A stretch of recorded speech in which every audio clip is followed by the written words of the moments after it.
3 বছর খরা, পৃথিবী জুড়ে যুদ্ধ,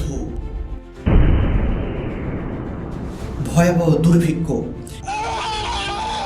এরপর একজন মানুষ আসবে যাকে সবাই বাঁচানোর পথ ভেবে নেবে, কিন্তু সে হবে দাজ্জাল।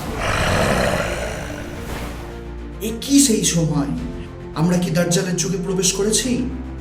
ইসলাম ধর্মে ইমাম মেহেদী ও দাজ্জালের আগমনকে কিয়ামতের বড় নিদর্শন হিসাবে ধরা হয়েছে। রাসূলুল্লাহ সাল্লাল্লাহু আলাইহি ওয়াসাল্লাম বহু হাদিসে এই দুই ঘটনার বিস্তারিত বিবরণ দিয়েছেন। আজকের এই ভিডিওতে আমরা জানব কারা ইমাম মেহেদী ও দাজ্জাল, কি কি আলামত দেখা যাবে এবং বর্তমান সময়ের সাথে এর কি কোনো মিল আছে। চলুন শুরু করা যাক আজকের ভিডিওটি।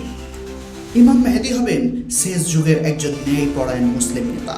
তিনি হযরত ফাতেমা রাদিয়াল্লাহু তাআলা আনহা এর বংশধর হবেন এবং তার নাম হবে মুহাম্মদ। একটি হাদিসে রাসূলুল্লাহ সাল্লাল্লাহু আলাইহি ওয়াসাল্লাম বলেছেন, আল্লাহ এক রাতে তাকে প্রস্তুত করবেন, তার হাতে মুসলিম উম্মাহ আবার ঐক্যবদ্ধ হবে। তিনি 7 বছর পৃথিবী শাসন করবেন ন্যায়ের সাথে। ইমাম মেহেদীর আগমনের আলামত বলে কি কি, চলুন শুনে নেওয়া যাক।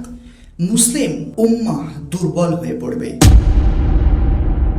বিশ্ব জুড়ে যুদ্ধ বিশৃঙ্খলা ছড়িয়ে পড়বে, একটি খলিফার মৃত্যু নিয়ে মতবিরোধ হবে, লোকজন তাকে খুঁজে পাবে মক্কাতে, কাবা শরীফে বায়াত নেওয়া হবে। আজ আমরা কি দেখেছি? মুসলিম বিশ্বের মধ্যে বিভক্তি, যুদ্ধ এবং নেতৃত্বের অভাব, যা এই আলামতগুলোর সাথে ভয়ানকভাবে মিলে যায়। দাজ্জাল হবে এক ভয়ঙ্কর ধোঁকাবাজ। সে নিজেকে প্রভু দাবি করবে এবং অলৌকিক ক্ষমতা দেখাতে আরম্ভ করবে। সে এক চোখে অন্ধ হবে এবং মদিনা ব্যতীত সব জায়গায় প্রবেশ করতে পারবে। হাদিসে বলা হয়েছে তাকে অনুসরণ করবে 70,000 ইহুদি এবং মুনাফিকরা। দাজ্জালের আগমনের আলামতগুলি কি কি?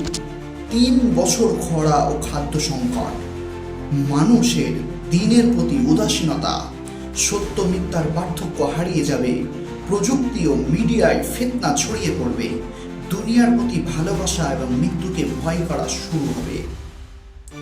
আজ প্রযুক্তির যুগে ভিজুয়াল ম্যাজিক, কৃত্রিম বুদ্ধিমত্তা, ফেক নিউজ, এগুলি কি দাজ্জালের আগমনের প্রস্তুতি নয় কি?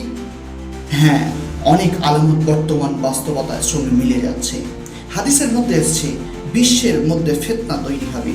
আজ দেখেন বর্তমানে যুদ্ধ, ইসলাম বিদ্বেষ ছড়িয়ে পড়েছে, ধর্ম থেকে দূরে চলে যাচ্ছে, ধর্মীয় দুর্বলতা ও বিভ্রান্তি ছড়িয়ে পড়ছে, প্রযুক্তির ফিতনা, মিথ্যা প্রচার, ডিজিটাল জাদু, খাদ্যের সংকট, জলবায়ু বিপর্যয় এবং দুর্ভিক্ষ বেড়েই চলেছে। রাসূলুল্লাহ সাল্লাল্লাহু আলাইহি ওয়াসাল্লাম আমাদের সতর্ক করেছেন দাজ্জালের ফিতনা থেকে বাঁচতে।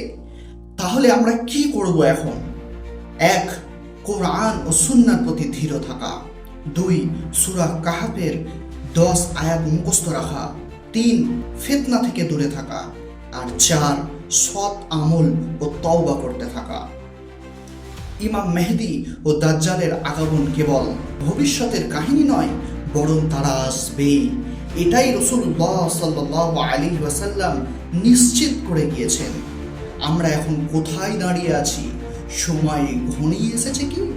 এই ভিডিও যদি আপনার হৃদয়ে কিছু নাড়া দেয় তবে লাইক দিন, মন্তব্য করুন আপনার মতামত দিয়ে এবং চ্যানেলটি সাবস্ক্রাইব করুন।